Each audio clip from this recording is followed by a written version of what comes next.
This is a Getty podcast. We really don't know what's going to come out of this, but that's what's exciting about it. That's Billy Klüver. He was a Swedish physicist who held 10 patents and worked on lasers at the prestigious Bell Labs in the 1950s and 60s. But he gave that career up to pursue something bigger, bolder, and more ambitious. The art science group called Experiments in Art and Technology.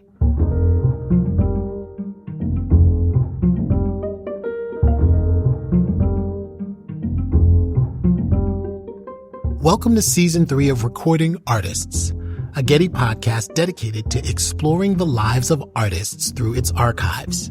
I'm your host, artist and futurist Ahmed Best. In this season, we look at Experiments in Art and Technology, or E.A.T., this groundbreaking organization of artists and scientists formed in 1966 to facilitate collaboration and explore the creative potential of new technologies. In our first episode, we focused on painter and multimedia artist Robert Rauschenberg, who formed E.A.T. alongside engineer Billy Klüver and other artists and scientists. In this second episode, we'll get to know Klüver a bit better. We'll explore his role as a kind of translator and middleman, introducing scientists to art and artists to science. I'll talk with Fred Turner, a communications professor at Stanford, and Evan Ziporyn, a composer and musician who runs the Center for Art, Science, and Technology at MIT. When I first learned about Billy Klüver, I had a lot of questions. Why would a successful engineer with a dream job at Bell Labs leave it all behind to foster art-science collaborations? How did he get dozens of fellow scientists to spend their time making walking igloos and a gigantic mirror dome? And how did he convince a company like PepsiCo to put its reputation into the hands of avant-garde performance artists?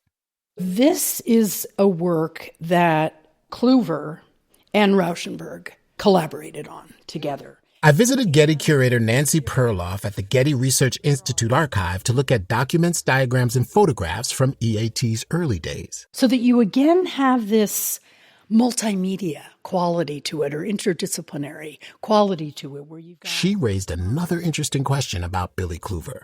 But the other thing, Ahmed, that I am always fascinated by is we all find him ubiquitous and he's present in all this documentation. You ask your average art historian, who's Billy Klüver? Ever heard of him? Ever heard of E.A.T? Never heard of it. That is a question I probe with many colleagues, and we never really come up with concrete answers. It's kind of baffling. It's true that Klüver, who worked closely with some of the biggest artists of his day, is a little-known figure in art history. Maybe it's because he helped facilitate projects for which other people got most of the credit. Or maybe it's because his life's work occupies a kind of fuzzy middle ground between art and science. To bring Klüver into focus, it helps to step back a little and see where he started. Johann Wilhelm Klüver was born in Monaco in 1927 to Swedish and Norwegian parents. He grew up in Sweden and graduated from the Royal Institute of Technology in Stockholm with a degree in electrical engineering. After college, he bounced around Europe a bit before earning a PhD at UC Berkeley. Though he studied math and physics, Klüver had a passion for art, all kinds of art. Here's Billy Klüver, recorded in 1968. When I was 18, 17, I was running the Film Society in Stockholm. Oh, and then I got into the Technical Institute there, and I met a lot of poets and writers and so on. He didn't just like watching films. For his graduate thesis in Stockholm, he created an animated film of electrons in streaming motion. An electron cannon shoots a beam of electrons into the field. We may now calculate the energy that is transferred from the field to an electron. But Klüver never considered becoming an artist himself. I stayed an engineer. I knew I didn't have any talent. I know I don't have any talent. In 1958, he joined Bell Labs in New Jersey to work on the physics of lasers. The job put him in proximity to New York, where he immersed himself in the art scene of the late 50s.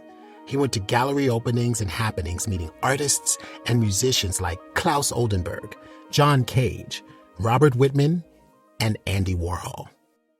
Fred Turner studies how artists and members of American counterculture have taken up new technologies and transformed popular culture. He says Klüver didn't just meet up-and-coming artists on his trips to Manhattan. He took them back with him to his laboratory. And he was actually bringing them in to encounter the sort of button-down, pocket protector, white shirt-wearing engineers of Bell Labs. And so this is a place where the counterculture and the tech world are really kind of coming together outside big tech, outside the military-industrial complex, at least in theory, and inside a very playful, collaborative, technology-centered effort to build communities of consciousness. For decades before and after World War II, Bell Labs was a center of scientific development in the U.S. It didn't just facilitate Nobel Prize-winning research, it encouraged collaboration across disciplinary lines and supported free innovation, discovery, and exploration for its own sake. And by bringing his artist friends into this space, Klüver offered them something they could really use: technical expertise and access to the newest high-tech inventions. In 1960, he helped Swiss artist Jean Tinguely build a machine that self-destructed in spectacular fashion in front of an audience at the Museum of Modern Art in New York. In the following years, he helped devise and realize works by other artists, including Robert Rauschenberg, Jasper Johns, and John Cage. For Andy Warhol's floating sculpture Silver Clouds, Klüver searched for a sealable material that was impermeable to helium, eventually finding a metallized film called Scotch Pack that the U.S. Army used to pack sandwiches. Artists have always used new technology. Composer Evan Ziporyn, who works to foster art and science collaborations at the Center for Art, Science, and Technology at MIT, explains. At one point, state-of-the-art technology is like taking a bone and, blowing through it and be able to get a sound, or taking the hide of an animal and like stretching it across a gourd and realizing that it has certain acoustic properties and using that, to make your music. So I just kind of thought all art is basically artists interfacing with the technology of the time. And just certain places at certain times are more aware of that connection than others, and that can be useful. 9 Evenings, the 1966 event we talked about in the last episode, was an art-science collaboration on a new, much larger scale. It brought together 10 artists and 30 engineers, most of them from Bell Labs. Here's Fred Turner. Klüver had two ambitions, and I'll say the one that I think was explicit and that animates a lot of art and technology enterprises now, and then I'll say the one that I think was implicit. The explicit one was artists are engines of creativity. Engineers, to innovate, need access to creative ideas. Artists bring those, so let's bring the arts in. You hear this today all through Silicon Valley, with Google establishing an art center in Paris. You hear it all around the world. At its most basic, technology is a tool for people to use. You can make amazing tools, but you need creative people, the composer, the musician, the artist, to make something of value with them. And what was the implicit part? It has to do with legitimacy. In the mid to late 1960s, technology was somewhat illegitimate. It had been delegitimized by the Vietnam War. All of America's beautiful technological material had gone into fighter planes and bombers, and it was being used to assault a population who had nothing like the technology we did. And it was a horror show. It was essentially an atrocity. And while that's going on, engineers don't look so good. And I think that artists, by contrast, seem to be entrepreneurial, creative, independent. They're sort of the legatees of American individualism. If you can hook up with artists, you can become cool in a way that you really can't on your own. Whether consciously or not, Klüver was engaging in something Fred Turner calls legitimacy exchange, a concept advanced by the sociologist of technology, Jeffrey Bowker. When people in one field associate with people in another field, they can validate each other's work in a way they can't do by themselves. Engineers who work with artists can rebrand themselves as imaginative creators. Artists who work with engineers can be seen as innovators at the forefront of science. It's hard to overstate just how separate the art and science worlds were at this time. And Klüver, by bringing these two worlds together, was doing something radical. But to succeed in building these bridges, he had to serve as a kind of translator and mediator between groups that spoke very different languages and had different ways of working. Again, Fred Turner. I think it was very difficult. I think the collaborations were quite difficult, and they were kind of clumsy. Engineers are problem solvers, and so artists would try to give them problems, but artists are not necessarily creators of well-framed tasks. And you can absolutely see it in the pictures of the time. You can see the engineers in their white shirts, carefully having unbuttoned the top button, taken the tie off, and the artists are in their loose kind of downtown T-shirts and cottons, and you can see that they're really quite different worlds. It makes you think about how alien the Bell Labs campus must have seemed to the artists Billy Klüver brought in for tours, and how strange the downtown art scene was for the scientists when the roles were reversed. Or, as Klüver puts it, it is one thing to do electronics inside your laboratory, you know where everything is, and another to do it in a lab, when the other girls running around with miniskirts, so on. But fashion wasn't the only divide between the artists and scientists. The two groups often viewed authorship and collaboration in very different ways. Evan Ziporyn has a lot of experience trying to get these two groups to work together. We have had situations where, like, an artist wants to work with a lab or with a scientist, and the scientist is very happy at the end to say, like, okay, here's the research and here's who did the research, and it includes the artist. But then the artist just wants the art to be their art. And that can cause bad feelings. It can cause people to end up withdrawing their work. It can cause lawsuits. It can just cause kind of general things you don't want to, like, see happen. It seems to be harder for artists to embrace the idea of collaboration with scientists, even when they're doing it, than it is for scientists to embrace the contributions of artists. Publications in science journals often credit many people. It's the norm to include everyone who made a contribution to the research, but artists, art historians, critics, and the public in general like to think of artworks as the vision of a single person. People who work with artists are often dismissed as just fabricators or facilitators, even when they're engineers from a prestigious institution like Bell Labs. Billy Klüver experienced this himself in his early work with artists, and he fought for his fellow scientists and engineers to get equal billing with their artist collaborators. In 1968, E.A.T. organized an art contest and exhibition at the Brooklyn Museum, where the prize was awarded not to the best artwork, but to the best contribution by an engineer. When a press conference was organized to promote the show, Billy Klüver made it clear who was not welcome to attend the event: art critics. We said right away, we're not going to do it if we get somebody from the art pages to review it. And we managed to get the science writer of the New York Times, and he made a marvelous review of what was going on. And that was that, you see. Those are the means, I think, whereby you can try to turn the situation around. If you're going to leave it to the art critics, it'll never change. In addition to mediating the often challenging marriage of artists and engineers and promoting equal billing for both, Klüver sought out sponsors for E.A.T. projects.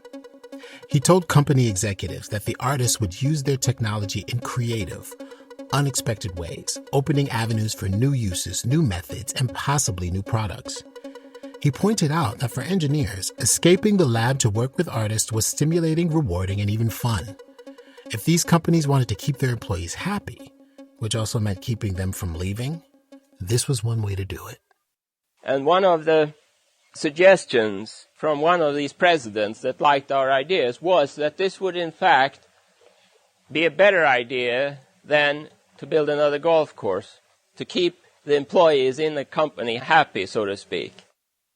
In 1967, Klüver took a leave of absence from his job at Bell Labs to focus on E.A.T. As part of that, he traveled to new cities promoting E.A.T. and encouraging people to start chapters of their own.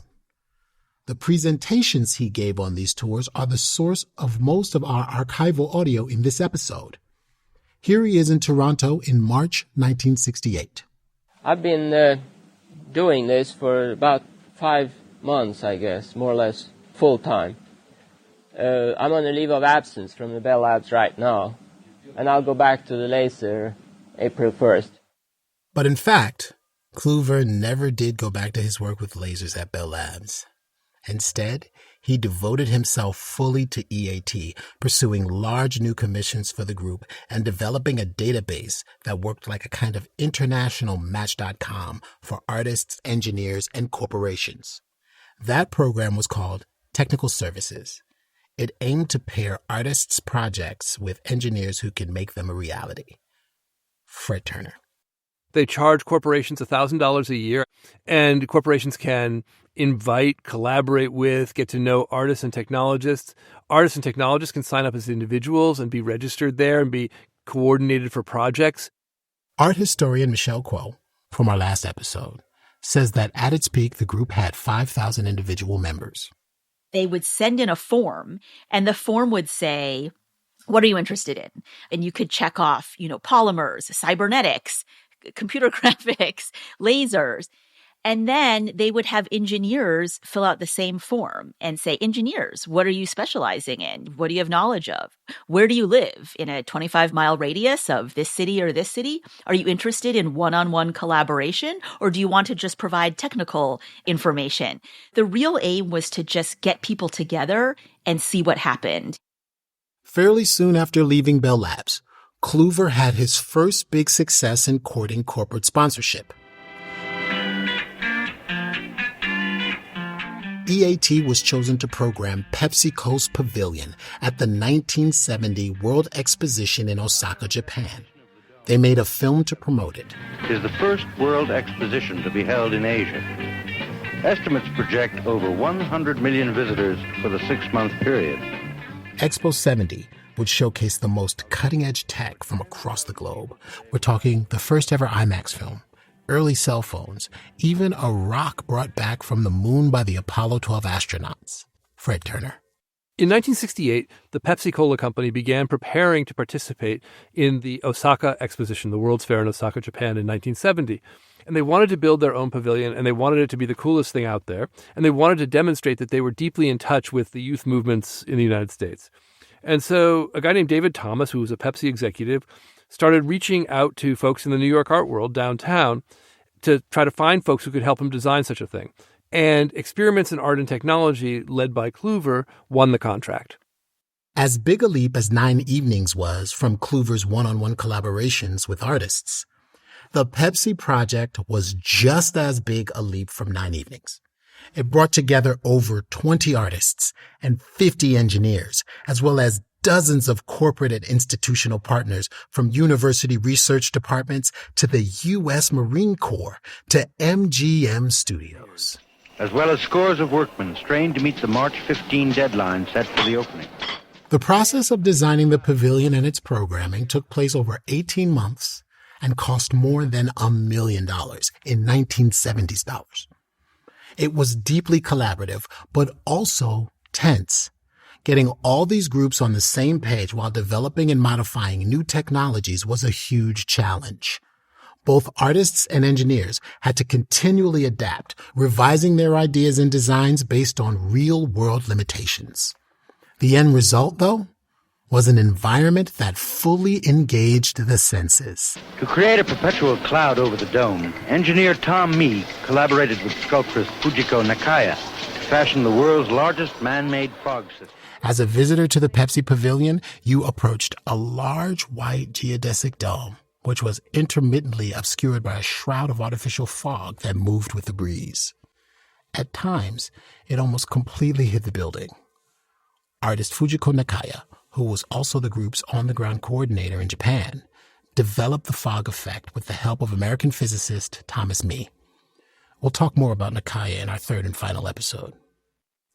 Outside the pavilion, large white igloo-shaped robots called floats, created by Robert Breer, moved almost imperceptibly around a plaza, emitting a variety of soft sounds like music, voices, engine noise, and the sound of sawing wood. The darkness of the entrance tunnel conditions the eye for the patterns of the laser light shower. Entering the pavilion, you descended a dark tunnel to a cavern where lasers and other projections distorted the space. Up in the main hall, a huge mirrored dome reflected your image down at you, giving the impression that you were floating.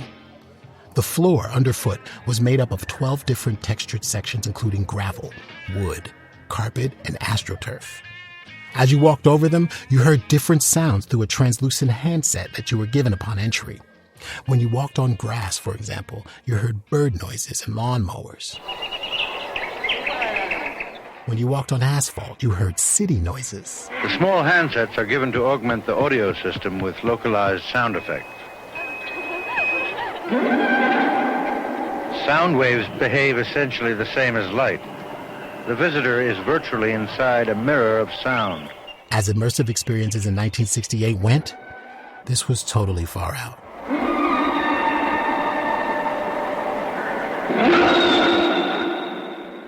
The Pepsi Pavilion opened with great fanfare and positive reviews. One Newsweek critic called it an electronic cathedral in the shape of a geodesic dome. But if the project showed what a partnership of art, science, and corporate commerce could achieve, it also demonstrated the limitations. Operating expenses were much higher than expected, and PepsiCo had no appetite for the technical setbacks and daily fixes that dogged the project. Just a month after the opening, Pepsi fired E.A.T. and took over the pavilion, scaling back the displays and canceling a planned run of experimental music concerts and poetry readings. Art historian Barbara Rose wrote about the project. "The gap is not between art and science or between art and technology," she wrote, "but between the values of aesthetic and human experience and those of purely commercial interests." The greatest challenge for E.A.T., it turns out, was not getting artists and scientists to speak the same language. It was figuring out how to pay for it all. Introducing corporate sponsorship had created another culture clash. Artists and scientists, as we've explored in this podcast, are willing to accept and even embrace risk, ambiguity, setbacks, and failure. Corporations are not. Even so, this idea that corporations can use artists is ever present today, especially in the big tech world. Fred Turner. E.A.T., Nine Evenings, Klüver, and Rauschenberg, that combination of folks really prototyped a way of doing art and technology and sharing the legitimacy of those worlds that has come down to us from that time and that is re-invoked regularly. You know, Facebook has a global arts program. Google has a very serious effort to engage engineers and artists in working together. That thought that that's what we should be doing, that creativity resides in art and should be brought to bear inside engineering worlds, has come down from that moment and completely suffuses ours, especially here in Silicon Valley. So I think that's the legacy of that particular collaboration. Ultimately, the Pepsi Pavilion would be the high watermark for E.A.T. The Vietnam War made artists increasingly reluctant to engage with technology companies who were associated with weapons systems. Involving other sponsors as patrons began to feel to the artists like they were selling out. E.A.T's roster of artists and engineers, which had reached 5,000 by 1970, declined by more than half by 1972. But even as the winds of the art world changed, Klüver kept going. With E.A.T., he pursued other projects through the 1970s, many of them combining technology with education and as ambitious in some ways as the Pepsi Pavilion. It's difficult to quantify the impact of Klüver's efforts to reach outside of his scientific bubble and engage with some of the most experimental artists of his day. Few marketable technologies came out of these collaborations. We don't know how many artworks were possible only through these partnerships either. As composer Evan Ziporyn points out about his own work facilitating interactions between artists and scientists, it's not so easy to trace a straight line from collaboration to results. But maybe that's not the point. my feeling is that, like, if you're creating a milieu, which is supporting creative thinking on a large level, and you're involved in an endeavor in which people are encouraged to, like, foster their own creativity, that eventually it pans out in some useful technology. And so it doesn't really matter if you get it from one project or another, that we're all ultimately kind of ants in this particular ant hill. And so if an art technology collaboration happens where, like, a piece of usable software comes out or a piece of usable equipment comes out, then that's great. But if it's just like sort of making somebody who happens to be in the audience think more creatively, and that impacts on their work now or in a month or in a year or somewhere in their life, that's okay too. Klüver's willingness to explore new ideas alongside artists was in keeping with his work as a laser physicist at Bell Labs. He famously said that an engineer who fails 96% of the time is better than one who succeeds more often, because failure meant they were truly willing to try new things. Working with artists greatly expanded his understanding of what new possibilities could exist. Here's curator Michelle Kuo.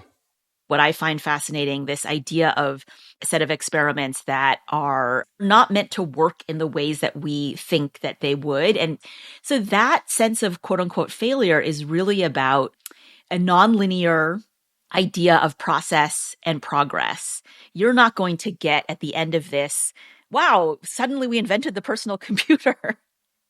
You're going to get a strange kind of otherworldly experience and a way of facilitating or creating that experience that is truly kind of pushing the bounds of what we think we know. Klüver continued to match artists and scientists for projects until shortly before his death at age 76 in 2004. What excited him about E.A.T. and working so closely with artists, what inspired him to devote his life to this work, was the appeal of pushing into new territory. So we're closing this episode as we opened it, with Klüver explaining in his words the draw of working across scientific and artistic boundaries. Here he is speaking in 1968 about the work that would consume the rest of his life. I think it's too early to. I mean, we really don't know what's going to come out of this. But that's what's exciting about it. That's what makes you want to do it, because you don't know what's going to come out of it.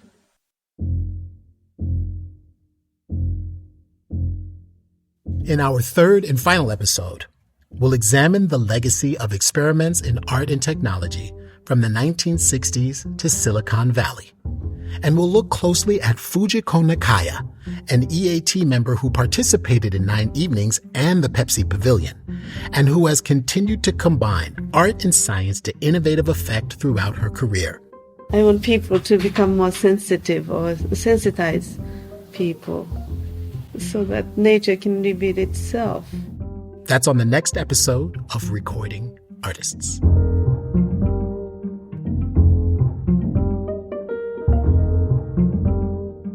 This podcast is sponsored by the Getty Patron Program. This season was produced by Zoe Goldman with audio production by Gideon Brower. Episode script by Zoe Goldman and Gideon Brower. Our theme music is by Bryn Bliska. Mixing, additional music, and sound design by Mike Dodge Weiskopf. Christopher Sprinkle is the executive producer, and Gina White managed rights with Juhi Lee. Additional audio in this episode comes from Billy Klüver, Motion of the Electron. Copyright Billy Klüver. 9 Evenings, Theater and Engineering, a series of 10 documentary films. Copyright Experiments in Art and Technology. And The Great Big Mirror Dome. Copyright PepsiCo, Incorporated. Thanks to Nancy Perloff and Megan Mastroianni for their research. Special thanks in this episode to Fred Turner, Evan Ziporyn, and Julie Martin. To see Billy Klüver working on an impossibly large speaker, and an invitation to a mirror dome test at a Marine Corps base, along with more photographs and transcripts, visit getty.edu/recordingartists. Liked hearing us? We want to hear about you. Take our audience survey at the link in the show notes, or on our website.